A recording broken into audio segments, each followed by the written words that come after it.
Hello, and welcome to another edition of All or Not According to Jack with your host, Jack Toledano. No, not Pete Pardo. Uh, and my special guest, Davey Cretin. How you doing, Dave? Excellent, Jack. How are you? Very good. What's new and exciting for you these days? Nothing much, just working and listening to a lot of Symphony X over the past few months, thanks to you. And by Oh, the way, nice. thanks for having me back on. I appreciate it. Oh, you're very welcome. So yeah, Davey gave it away. We're gonna rank the albums of Symphony X this evening. Yeah. So I knew Davey was a Dream Theater fan. He's got his Dream Theater shirt. I didn't want to dig out my Symphony X shirt, so this is the first one I found in my armoire today. So that's what we're wearing. This That's is a very Seinfeld word, yeah. the armoire. Stole my armoire. Is you talking to him or is you talking to me? Those guys were great. We Yeah, were on a few episodes. yeah, Bob and Cedric, that's it. Bob and Cedric. right. Okay, so yeah, so basically what we're gonna do is we're gonna talk about the ranking the albums of Symphony X, and this should be pretty concise because unlike Dream Theater, which has what, 20 albums? I think about 16 by now. 15? Uh, Symphony X has 9. I wish they had more, but at the end, once we're finished, I'm going to talk about a little project that I did while I was down at my parents' last week, a really fun project, and which popped into my head while I was on that Amtrak train heading down to Florida about a week ago. So, but we'll get Wow. there. Yeah. That must have taken a long time. How far is it by Amtrak? It was so basically I drove from central Nassau County down to Lorton, Virginia, which is just south of Alexandria, Virginia. And I've been there. yeah, from there you get on the train and it's like 16 hours. Oh, so it's That's an overnight run. So that's still a long time. imagine trying to sleep in a coach seat for 9 hours. It was, I mean, the No, train thank you. was great, but the seat was uncomfortable. Yeah. I would imagine. You know what?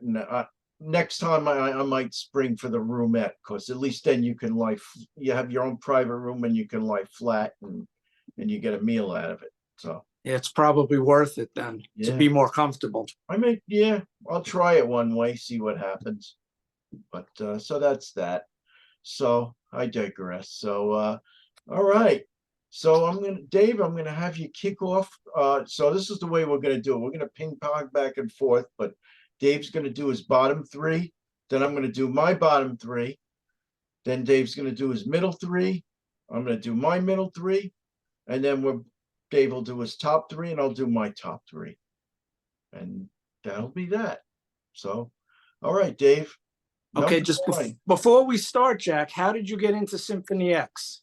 Good question. So basically, uh, this was around the year 1998, 1999. I was really looking for some new music. And so let's go back a few years. So back in the mid 90s, I was living up in northern Westchester County at the time. And 104.3 had this format that I loved. It was called Pure Rock. And they had what was it? It was a combination of metal, hard rock, and grunge, and it was a great format, and that lasted for a couple of years. And then one day I turned the radio on. I'm heading to work, and all of a sudden they're singing do do do do da da da. I'm like, what the fuck is this? That's when I realized that, oh no, they changed their format. So that kind of gave me a kick in the ass to start looking for some new music. And what I did was I found this site called Metal Reviews. Very simple. So this was kind of a new thing, with the fledgling internet back then. This guy was like ranking all these different albums, and having not heard these, based on his ratings, I would buy some of these albums and try them out. And one of them was Symphony X. Damnation Game was the first one I bought.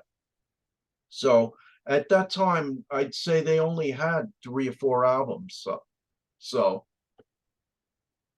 but unfortunately, I don't. The fact they don't release them that often. It's like maybe they give you one every 4 or 5 years, which I wish. Well, at the beginning of their career, they released a lot in consecutive years, and then they just Right, kept getting farther and farther right. apart. But that's going to bring me to my project that I did at the end, which is a fun project, and we'll talk about Okay. that. Okay, so I look forward to hearing about it. all right. Okay, so how about you, Davey? How did you get into Symphony X? Well, back in the day when I worked at record stores, and I've been a huge Dream Theater fan since their first album. I started following other progressive metal bands and stuff that was on the Magna Carta label. I got into all those bands, Right, especially Shadow Gallery, right. probably my favorite on the Magna Carta label. And if you haven't heard Shadow Gallery, Jack, I would highly recommend them to you. Okay, I will check it out. I think they only have like 6 albums tops, so it's not a huge catalog. It's I've heard even the name of the band. smaller. I've never heard their music. So what are they? Prog rock or prog metal? Prog metal, but they have a lot of American progressive rock because they're from Pennsylvania. They have a lot of American influences, like Kansas, especially Styx, bands like that. Okay, It's heavy guitar riffs with a lot of keyboards and symphonic sounds. nice. Okay, I will definitely check it out. Good stuff. So at any rate, getting back to my story, so any band that got traded into the store that I heard about, I would listen to. And we got some CDs, some Japanese import CDs traded in by this band Symphony X. And I thought, wait a minute, I've heard of these guys. I know about these guys. They're supposed to be like Dream Theater. They're from New Jersey. So I put on the CDs and I said, oh, this is pretty good. And then I ended up buying the discs. And I think I have the first 4, maybe 5 records. And I think the first 4 were only available for years as Japanese Yeah, import CDs. true. They never came out in this country until I think album number 5, the Mythology Suite. Yes. I think was their first American release. Right. And I think I own all the ones through that. So I vaguely remember those. I haven't heard them in a lot of years until we had the discussion. And you said, hey, why don't you join me to rank the albums of Symphony X? And I was hemming and hawing. And you said, come on, I'll give you some time. So over the past 2 months, I've done a deep dive on them. And I've basically been listening to them constantly, really a lot. It'll be great to get a new perspective on them. So yeah, because anything after the 5th album is new to me. Right. Okay, very cool. But you've never seen him in concert, have you? No. Okay. So I for a never band have. that never toured up until 2000, which was during the Mythology Suites, they never played in the States until I heard of this gig that they were going to do in North Plainfield, New Jersey, which turned out to be an old motorcycle shop or like a kind of a motorcycle dealership that had gone defunct, and they turned it into like a studio slash venue. But they used it as a concert venue that night. We were cattle cart into this room, but it was the coolest thing because there were no seats and we were all huddled around them as they played. And I was on the side of the stage watching Michael Romeo just kill it all night. It was the best. And yeah, so and then they started giving normalized concerts. I saw them at this theater in Manhattan, right in Times Square, just keeps changing its name. It was Best Buy Theater for a few years. I've been there. Sony Theater, or what's it called now? I'm not even sure. I haven't been there for a long time, but I've definitely seen shows there. I've seen them like 3 times there. I've seen them a couple times at L'Amour's in Brooklyn. I saw them at a very gig that was kept kind of quiet and was signed at the last minute. They were replacing somebody 4 days before 9/11, September 7th of 2001. I went alone because I had to see them again. It's just, what was great is I was actually at the bar hanging out with the keyboard player, Michael Pinello, who's the nicest guy. And I think I bought him a drink, and we just bullshitted like 2 normal people. It was the coolest thing. Got a picture with a few of them. Nice. Maybe 50 pounds ago for me, but Yeah. So that's that. All right, Davey. How about your number 9? Okay, starting out, my least favorite Journey album, Raised on Radio. Get the hell out of here. Oh, Get out of sorry. here. That's the Sorry. half Italian talking. Sorry, that's the wrong band. My Yeah. number 9 album is the debut album by Symphony X, simply entitled Symphony X from 1994. Okay. And for a debut album, it's decent, it's good. The one thing that I'm not thrilled about, and not to denigrate the guy in any way, but the singer, I think his name is Rod Tyler. Yes. It was only on the debut album. His Right. voice gets to me at certain points. He hits certain notes, and it just rubs me the wrong way. Right. But hey, he was on an album. I've never made an album, so I started kudos to very, him. very similar circumstances. They hit it big with their third singer, but we'll talk about them another time. So the songs that I really like on the first album, and you might notice a little bit of a trend. I'm a big fan of Absinthe and Rue, Okay. Thorns of Sorrow, and the last track, the mini epic that ends the album, A Lesson Before Dying. Oh, nice. Okay. So when I started listening to the band again, I realized every musician in the band, they're all phenomenal players. Oh, without a doubt. Yeah. And I was blown away actually by Michael Romeo's songwriting and his composition, Yeah. and the way different sections flow into one another. Right. And it's very seamless the way they do things. Right. And another great thing about this band is the way Romeo and Pinella on keyboards, guitar and keyboards, they trade off solos. Oh, yeah. And they have these amazing sections. And sometimes, much like the early Dream Theater, when it was Kevin Moore and John Petrucci, and they would trade off, sometimes you can't tell what's guitar and what's keyboard. Right. But basically, every song has an amazing instrumental section, which just, my mind is blown how great these guys are. And you never really hear any of them being talked about as phenomenal players, and they all are. Oh, yeah. Unfortunately, as Pete Pardo once said, he thinks they kind of missed the boat. Maybe had they come out in maybe the mid 80s, they might have been a lot bigger. Yes, or the Damn. or the early 90s instead of the mid 90s, and they didn't have a record released in the States till almost 2000. So. Right. But they are just that damn good. I also saw them at Gigantor over at Jones Beach, and Megadeth and Dream Theater were the headliners, but they were on the second stage. But the devotion of the people that were there to specifically to see them speaks volumes to me. I mean, anybody who's a fan really, really loves them. Goes crazy for them. I could see why. And I knew some people were there. I knew some people there that hadn't heard of them before, and they're like, "Yeah, that guitar player is phenomenal. He's amazing. Yeah, he should be up there in the discussion of great guitar players in the metal world. Oh, without a doubt. Yeah, progressive metal world, whatever you want to say. Definitely. Okay, so moving on, my number 8. And before I say what my number 8 is, I just want to preface this by saying I don't think these guys have ever made a bad record. No. There are no stinkers like with some of my favorite bands like Yes and Styx, even Dream Theater. There are some albums that I just don't listen to or don't think live up to the standards of all the other albums. Right. Yeah. But with Symphony X, every album is really good, maybe taking out the debut. And there's really no space fillers. Yeah. Exactly. So it was very hard for me to put them in order. Yeah. Mm-hmm. I was saying, basically, besides my last one and my top one, the order could almost change. Right.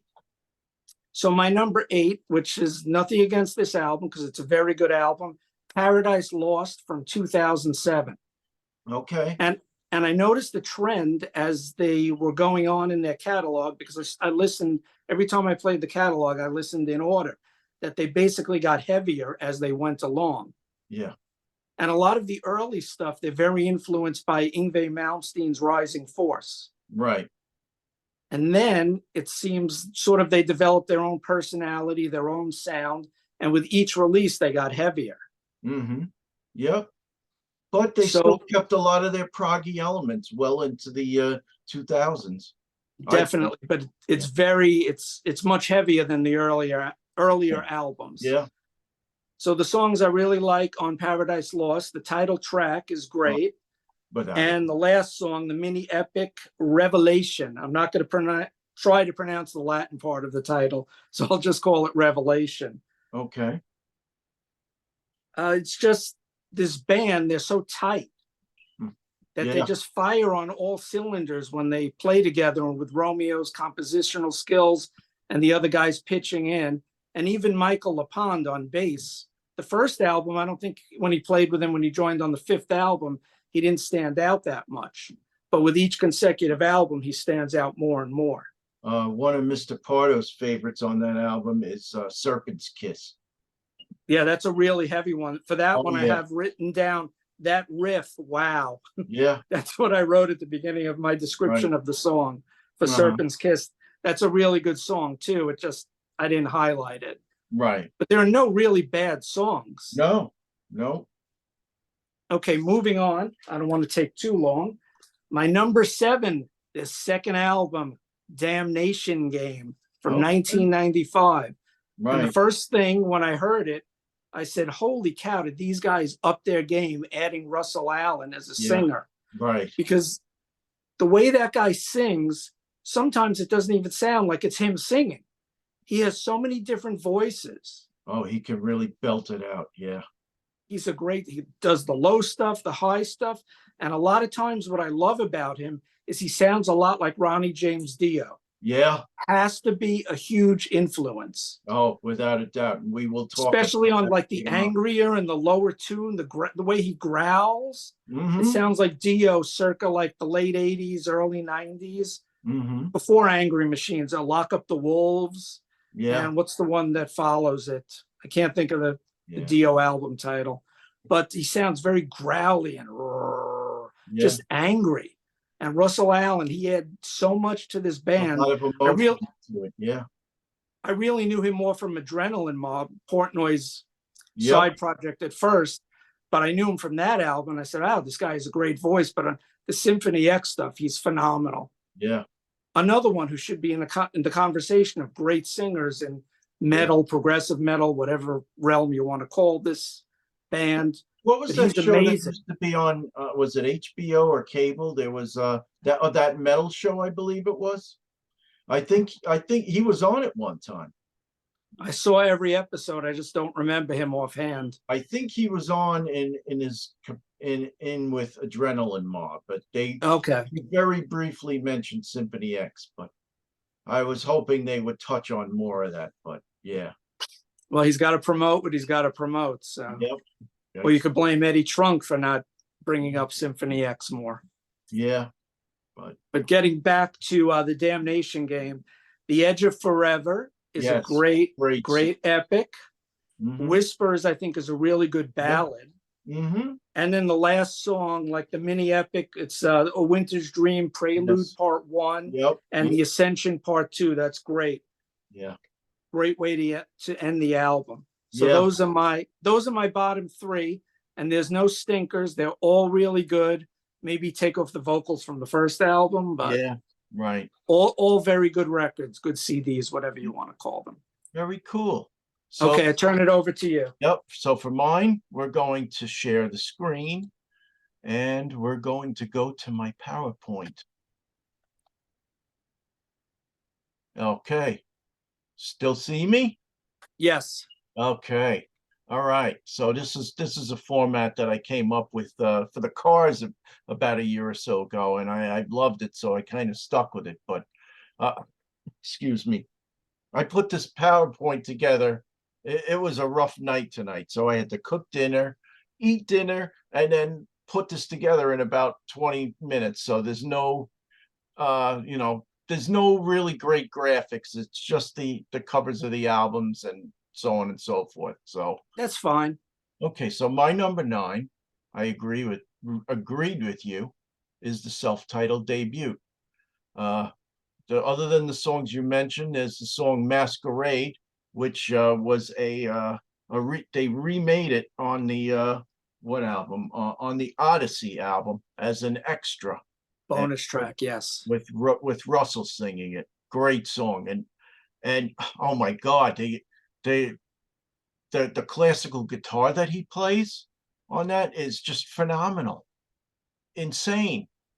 And sometimes I think he's even better than Mr. Malmsteen, but that's just me though. Well, Malmsteen is a little repetitive, and Yeah. Romeo has a greater range, I would say. But not only that, he writes very well. He plays keyboards.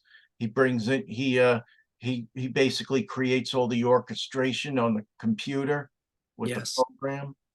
Phenomenal. And he surrounded himself with great people and has Yeah. kept most of them, which Malmsteen Yeah. couldn't do, unfortunately, because his ego is a bit too big. I've heard that. Yeah. I guess that's a reason I haven't really gotten into him. But okay, so my number 8, Underworld, 2015.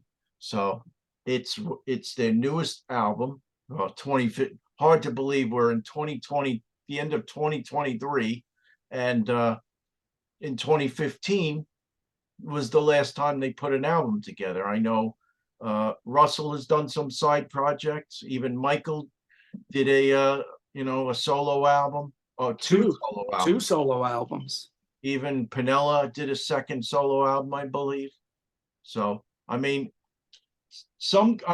they're good songs. I just didn't think that they really broke any new ground. I mean, the song Nevermore is good. Sharon, To Hell and Back. It's an okay album, but it's not one of my definitely not one of my favorites. I was just a slightly disappointed, but and it's been 8 years, and they've yeah. been talking about having a new record, but that's a very long wait. But that's why this other project that I'm going to talk about is just really fills a void for me. But we'll get there. Okay. Okay, so next, number 7, The Damnation Game, which is a shame because this is a great album. It's just that there were 6 that were better. Damnation Game, I basically, as soon as I put the needle down, within 10 seconds, I'm like, yeah, and I heard his voice. I'm like, win-win for me. I love these guys already. And then they got to the song Edge of Forever. I'm like, oh man, these guys are to die for. That's how, great they are. And then, the songs you mentioned, Winter's Dream, Whispers, like you mentioned, really good stuff. So that's mine. 9, 8, and 7. So back to you, Davey. Okay. My number 6, my number 6 you just mentioned is Underworld. Their last album 8 years ago. Right. And I think maybe the pandemic had something to do with them not recording a new record or delaying that. I don't know if so unfortunately, Adrenaline Mob, they had a bad bus crash down in Florida, and they lost a member of the band, and that must have been very traumatic. And I wonder if that played into it, and that might have convinced Romeo to go off and just do a solo album instead. Which became 2 solo albums, part 1 and part 2. Right, yep. And then Alan was busy, and then they all get busy with side projects, so they haven't come back to the mothership. Yeah. But on the Underworld record, I like Without You, which is a mid-tempo ballad with some nice acoustic guitars. Mm-hmm. Some great soaring vocals from Russell Allen. To Hell and Back is a great mini epic. Yep. In My Darkest Hour is a short, really fast and heavy song with some great guitar work. And then Swan Song, which is sort of a mini epic towards the end of the record. So those are my 4 favorites on the Underworld album. Okay. Coming in at number 5, another great record, Twilight in Olympus, their 4th album from 1988. Yeah. Wait, 1998, sorry. 1998. Yes. I know, mistake, sorry. That holds a special place in my heart, that album. So It's a great album. Oh, without a doubt. Church of the Machine is an awesome song. It features a lot of Pinella's keyboard work, which I love about it. Mhm. And it has a very catchy chorus, too. The mini epic Through the Looking Glass, all three parts, excellent. Yes. I'm listening to the song, taking in the music and sort of listening to the lyrics. And then there's a quiet section in the middle, and Alan starts whispering, Alice, Alice. And I said, oh, this is about Alice in Wonderland, Through the Looking Glass. Yes, it is. Yes. And it's an excellent song. Great sections, and the way it all flows seamlessly is excellent. And then they end the album in a very different fashion. They end with this moody song called Lady of the Snow. Oh, that's a great song. Which I think is excellent Prog. because It Romeo has a very Asian flair to it. because Romeo is playing sitar and mini harp on it. Right, yeah. And it's just a very different way to end a prog metal album. Yeah. I love that Asian Far Eastern flair to it. Yeah, really cool. Excellent song.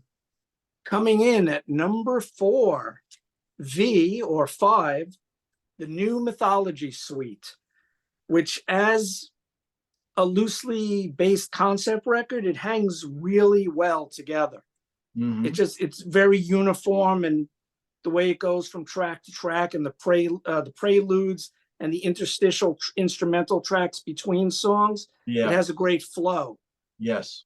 It's like a seamless concept record Right. or thematic album, if you want to call it Very that. cinematic, I'd say. Yeah. And that's their used that fifth. term last night. Cinematic. Yes, exactly. And it's their first album with their new bass player, Michael LaPond. Yes. Who I've And met I know- once. Yeah. And I noticed on this record, he seems to hang back. And I was missing Thomas Miller from their first 4 records because I thought he did some excellent little bass solos. Mm-hmm. Right. And just where he just comes above or comes up in the mix. Yeah. And does like a dueling type thing with Romeo with bass and the guitar. I love that stuff on the first 4 albums. That's what reminded me a lot of Malmsteen's Rising Force, the first 3 or 4 albums that Malmsteen did. And I thought that these guys in the neoclassical realm equaled, if not bettered, Malmsteen's first few albums, but it's debatable. Right. So songs I like on the New Mythology Suite, Evolution is a great fast and heavy track, the second song right after the instrumental opener. Fallen, another song where Pinella shines on the keyboards. Communion and the Oracle, a mini epic about 8 minutes long. Great song. And the whole beginning instrumental part really reminded me of Kansas. Right. So I wrote a melodic mini epic masterpiece is how I described Communion and the Oracle. Excellent song. Great, yeah. And then at the end of the album, Rediscovery, both parts. Yep. Excellent. Which, by the way, and I told this last night, so Rediscovery, so when they were putting together Twilight and Olympus, they initially had a title track, which for whatever reason, they decided not to go with the title track.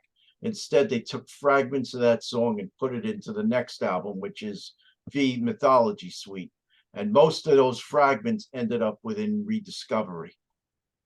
Okay, I did not know that. Yes. Interesting. Yes, I just found out about that recently myself when reading about the albums. Yeah. But okay, I turn it over to you. That is my 6, 5, and 4. Okay. So back to the PowerPoint. Yep. So my number 6. Come on. Paradise Lost. You had it at 7. I had it at 6. So for Paradise Lost, I love the opening. Oculus Ex Inferni. I know, granted, it's similar to Prelude, which opened V, the Mythology Suite, but I love that transition where it goes, dun, and then that slow riff that Michael Romeo, amazing, right into Set the World on Fire. and then it comes very loud with bombastic with that guitar and keyboards at the same time. Domination right after it. Serpent's Kiss, as Pete mentioned. And then Paradise Lost, the title track. Beautiful, yeah, beautiful playing by Michael Piniella. exactly. Yeah. I agree. Yep. He's a guy who was an unsung hero in prog rock and prog metal. I wish he had Definitely. kind of like, the guys in Dream Theater. Okay, so number 5, The Odyssey. I'm kicking myself that I couldn't rank this one higher, but 4 albums beat it. That 24-minute Odyssey is just killer. That it's in my Prog 15 plus. I think it was my number 2. I saw that video. That was a Yes. good video you did. Thank you. Some very heavy songs on that album. I absolutely love Wicked and King of Terrors. That's when I think they really started to get heavy. Wicked, King of Terrors. And I actually saw them. I saw them in New Jersey. They actually in a double concert with Blind Guardian, and it was right before this Odyssey album came out, and they played a couple songs, and one of them was Wicked. I'm like, oh wow, this is so cool! Can't wait for this album to come out. So an Accolade 2 is great. That's more proggy number. To continue on with the Accolade from what's the other album, Divine Wings of Tragedy, which I see neither one of us mentioned yet. Not yet. All right. So did not make it for my number 4. Instead, it is Twilight and Olympus, an album which I absolutely love. This was the second album that I ever bought from Symphony X. And I do notice that it's a little shorter than some of the other albums. And part of it was the fact that they decided not to have a title track. But, you mentioned Smoke and Mirrors. The first 4 songs, 5 songs are killers. That, okay, I'm sorry. I'm just having a case of the olds, as Mr. Alot would say. So let's just go. Church of the Machine, Sonata in the Dragon's Den is great. And then you get that little, and then it goes in, that little keyboard opening of Through the Looking Glass. And as you mentioned, Lady of the Snow. But that's not to take away from the Relic and Orion the Hunter. Not a bad song on this entire album. No I agree. Yeah. So that's my number 4. Okay, so I'm going to my number 3 album from Symphony X, and it is The Odyssey from 2002, CD number 6. Okay. And the way it starts out with Inferno, Unleash the Fire, that is a heavy freaking track. Yeah, right. And it just, boom, it just grabs you by the throat. Mm-hmm. And it's an amazing opener to the album. And then, like you mentioned, Accolade 2 is an excellent mini epic. I love that song. Again, it sounds a little like Kansas. It has that symphonic opening. And Michael Lapon does some nice short little bass runs like Miller used to do. I have in my notes. Right. And it's a very melodic number. Sequel to the song The Accolade from Divine Wings of Tragedy. And my next song is Awakenings. Okay. I really like that. Another mini epic at 8 minutes or so in length. And it has, as I wrote, stunning instrumental intro to the song. Alan's voice sounds amazing, especially how he modulates into different voicings. He just has a lot of different tones, and the way he sings is great. I think I might even like him better as a singer than Labrie in Dream Theater. He has just such range to his voice. I put all 5 members joined together to make this song a very special epic tune. No false notes here, is Oh, how I ended it. Oh, I'm sorry. That's the Odyssey. right. I went into the I can't Odyssey. imagine how But long it took to record that. yeah, Awakenings into the Odyssey. Those two songs in a row. Hmm. That's what, like 30 over a half hour of music. Yeah. Amazing. Those two songs together, and Accolade too. So I think the Odyssey is a great record. And since it's a concept record, it's another thematic album. It holds together very well. And it's just a fluid listen from And, start to finish. and that So artwork that's, is to die for on that oh, cover. Yeah. the artwork on every album cover, except maybe the first one.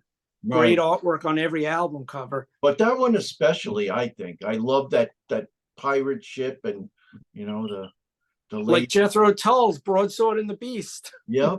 Yep. My number two album, which it was so long when I first heard it, because this one I hadn't heard when I started listening to the catalog. I said, wow, this album is 83 minutes long. It's a double disc. That's a lot to take. So I played it again. I played it twice in a row. And when I played it the second time, it hit me. And it's Iconoclast, their eighth album from 2011. And there's so many great songs on this album, even though it's really heavy. Yeah. I just love the songwriting on this album. Collectively, I think it's their heaviest, but very catchy. Exactly. Like the end of the, like once I heard it the second time, I started singing along with the choruses. They're very catchy choruses on this album. And my girlfriend could attest, I walk around the house singing the chorus to the end of the Innocents and Children of a Faceless God. Great song. Oh, Bastards of the Machine. Yeah. Is another really good one. Yeah. It's just the heavy, heavy riffs with these angry Alan vocals. Of the machine. Yeah. Don't you and then know that you are? I'm done. And another song, When All Is Lost, the mini epic in the middle of the record, is great. Mm-hmm. Sort of begins as a heartfelt piano ballad. Right. And then, of course, Romeo comes in and he's got that great guitar sound. And he just adds something to every song. On disc 2, or towards the end of the disc, just two quick songs I'm going to mention. Electric Messiah, great freaking song. Love that song. And then towards the end of the record, The Lords of Chaos. Yeah. That is just so heavy and it's got such balls to it. Basically, the way that was released is so that the standard release was the 9 songs, but then if you got the special edition, it had the 3 extras. I think it was 3 extras. I think it was like 4 or 5, but it doesn't matter. Yeah, I thought it was 3, but yeah, whatever. And The Lords of Chaos is just a great freaking heavy song. Yep. Love that track. And the whole album's really good, but I can't mention every song. Right. And then coming in at number 1 on Davey Cretin's Symphony X top records, The Divine Wings of Tragedy. All right. Their third record from 1996. And when I was listening again to the albums in chronological release order, that was the record that hit me. And I said, holy cow, these guys are freaking amazing. They're just firing on all cylinders. It just hangs together so well. Mm-hmm. And each guy just adds something to the mix. And I didn't even mention Jason Rulo on drums. Right. I think he's a bit more prominent on the later records when they get heavier. And that's sort of when I noticed him more. But another great piece to the puzzle is Rulo on drums. Yeah. Guy is amazing. Just every player in this band. There's no weak link on that in that band. Yeah. Exactly. Except for maybe Rod Tyler on the first record, you could say. But he made a record, I didn't, so I'm not putting the guy down. Right. Some highlights on Divine Wings of Tragedy. Definitely the Accolade. Just hit me. I wrote, I love every moment of this darn tune, each piece, part, and section. Great pacing and song construction. Yeah, baby, this is prog metal at its best. Mm-hmm. I guess I was in a great mood when I wrote it's that. More prog, a little less metal, but that's okay. Yep. And then the last 2 tracks on the record, the title cut, The Divine Wings of Tragedy. Yes. Amazing song. Yep. The whole fast instrumental interplay section after the a cappella opening is sensational, as is the run-up to the return of the vocals as well. Riff-tastic. Epic, epic, epic is what I wrote down. Right. And then the last song I'll highlight to finish up, Candlelight Fantasies, the last song. It's kind Fancy. of a cool, chill come down Yeah. after the long epic, The Divine Wings of Tragedy. I, So that is my number one album, The I Divine love Wings of Tragedy, the violin that he programs in there. It's great. Yeah. which is reminiscent of Kansas. Yep. Sorry to bring them up so much. Oh but no, that's quite all right. I mean, there's definitely some influences there. I mean, Kansas is a band that I need to kind of listen to more. Maybe we could talk, do a rating of them, maybe next year, or Sure, I'm up for it. I Okay. have a list already that I've done. So All right. Okay. You'll be my prog expert. thanks. Sure. Okay. So back to my three. Let's go there. Okay. So reviewing Paradise Lost, Odyssey with that great ship there, Twilight and Olympus. Okay. So my number three, Divine Wings of Tragedy. Again, you just talked about it, so not much more to say other than that 20-minute title track is to absolutely die for. I love the different directions and deviations that it takes.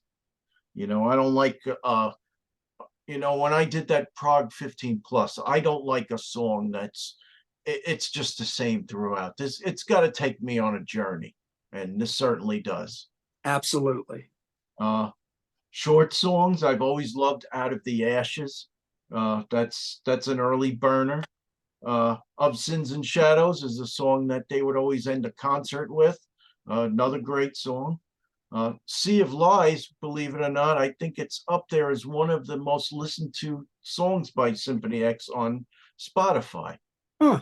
And you mentioned Interesting. Thomas Miller's bass. Beginning of Sea of Lies is amazing. Oh yeah.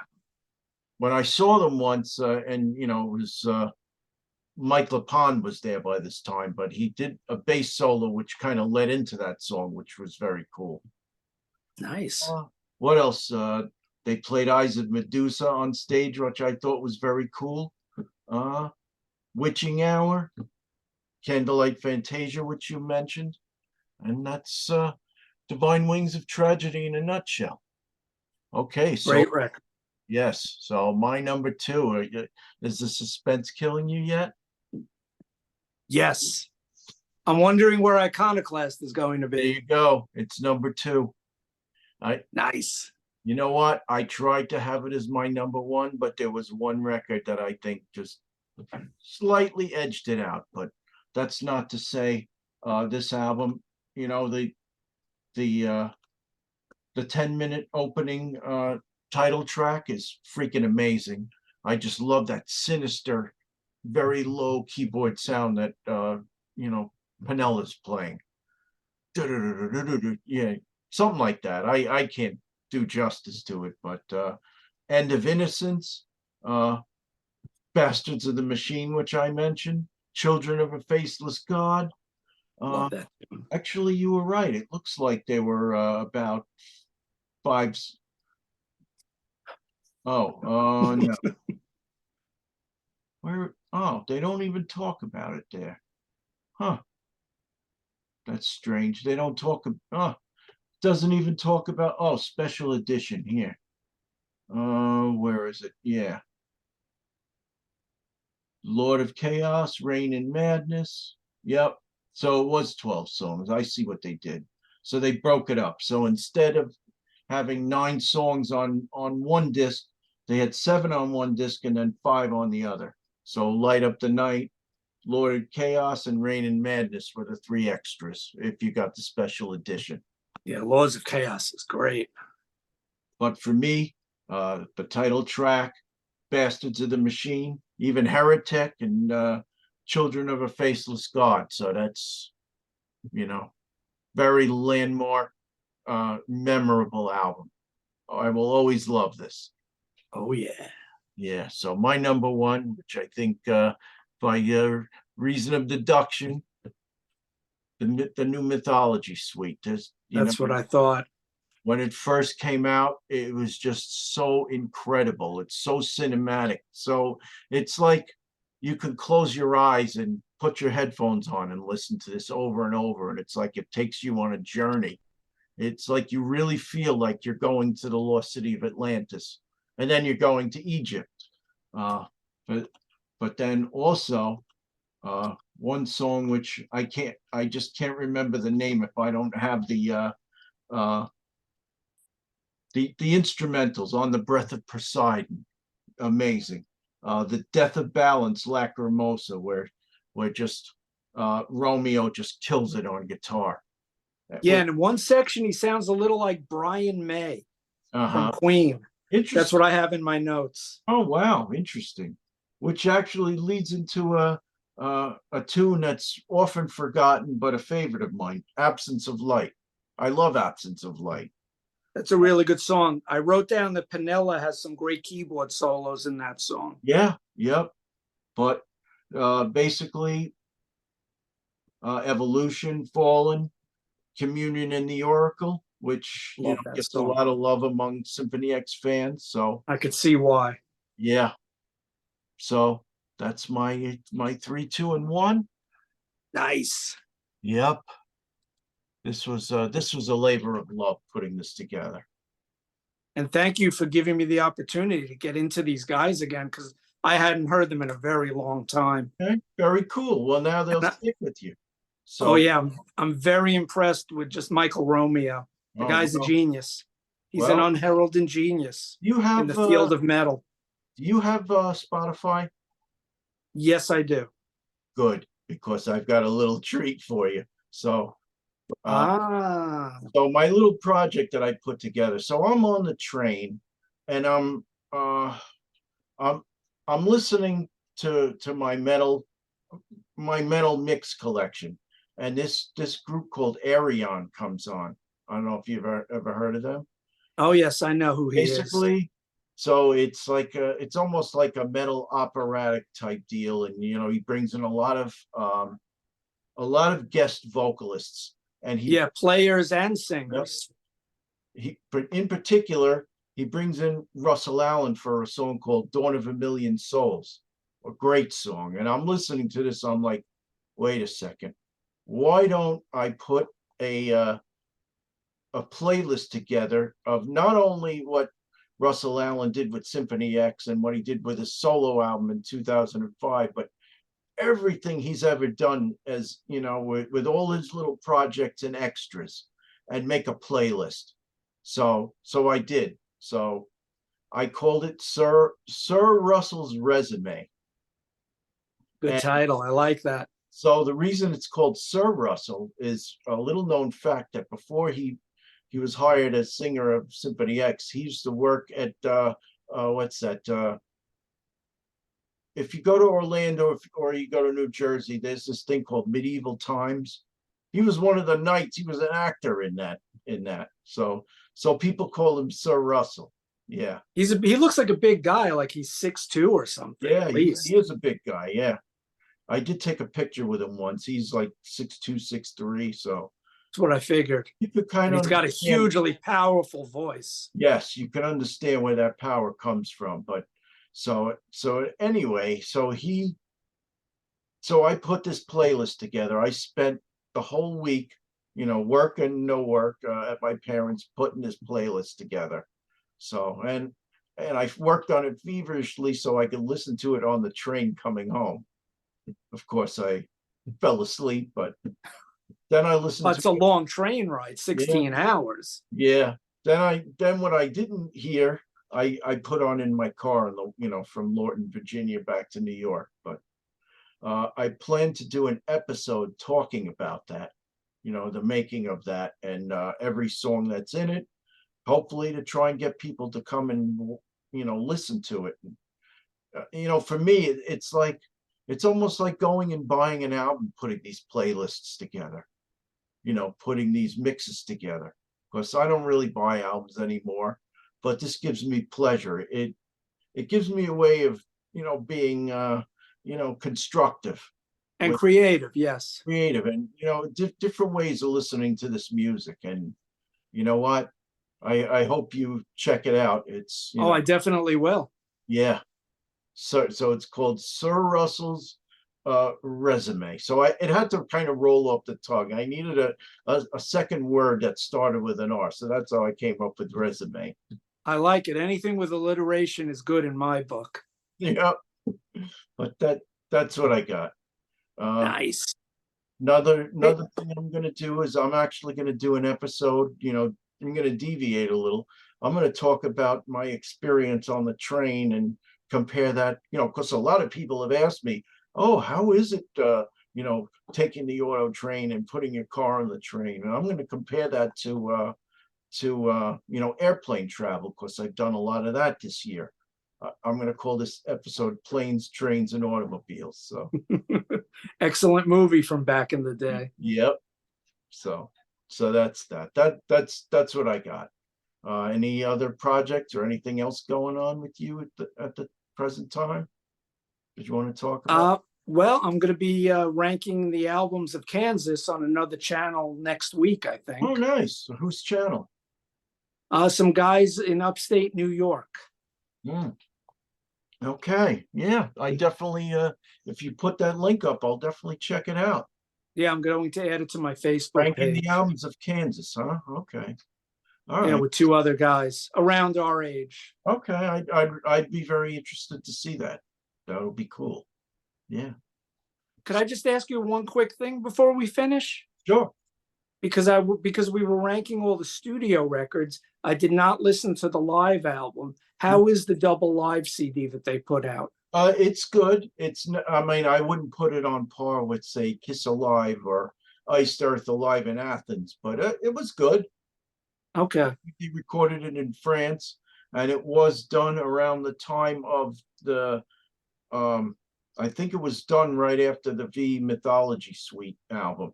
So yeah, so it's the first 5 albums. Right. Yeah.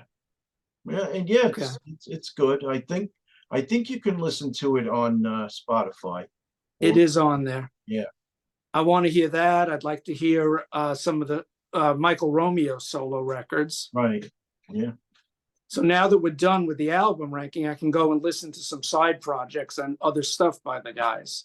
Right. And and listen to Sir Russell's resume. Absolutely. I just wanted to focus on the 9 albums because it's a lot to take in. It's not an easy task. Actually, if you want another album to listen to, his solo album from 2005 called Russell Allen's Atomic Soul. It's I've seen that. There's a chance I might even have it on CD. It's a little bit of a different slice. It's not really prog rock. It's more 70s, 70s hard rock. That's the one with the orange cover, right? Yes, it is. But yeah, it's there's a song where he sounds a little like Foreigner. He sounds a little like Montrose. He sounds, Badlands. Yeah, all that stuff is right in my wheelhouse, so I'll definitely check it out. Thanks. Yeah. Do you have any of that stuff on your Sir Russell resume playlist? Yes, I do. Okay. I have 10 out of the 11 songs interspersed throughout. So that's pretty good. Wow. Well, how long is your playlist, by the way? 51 songs, or about 4.5 hours. But that's pretty cool. So you might not be able to listen to it all in one sitting, but I did intersperse, and I tried not to use too many Symphony X songs. Just a few key ones and a few deeper tracks that I don't normally listen to. So, but yeah, 10 of the 11 songs from Atomic Soul are in there. Yeah. Excellent. I'm going to check that out. Okay. Thank you. Thanks for doing that. And thanks for being on my show. And thank you for having me again, Jack. I appreciate it. Are quite welcome. This will probably go up Thursday. What's tonight? Tonight's Wednesday night, so it'll go up Thursday night. So okay, excellent. I'm on the road heading upstate, so probably giving Sir Russell's resume another listen. Yeah. So will I. I'm going to check it out. All right. Have a good one, Davey. Okay, thanks, Jack. Take care, everyone. Yep. And listen to Symphony X. Yes. And excellent band from New Jersey. Right next to New York. So they're Yep. right next door to us. That's affirmative. So for everybody watching, thank you very much. Please subscribe. Please hit that notification bell, and we'll see you soon. Bye. Thanks. Bye-bye.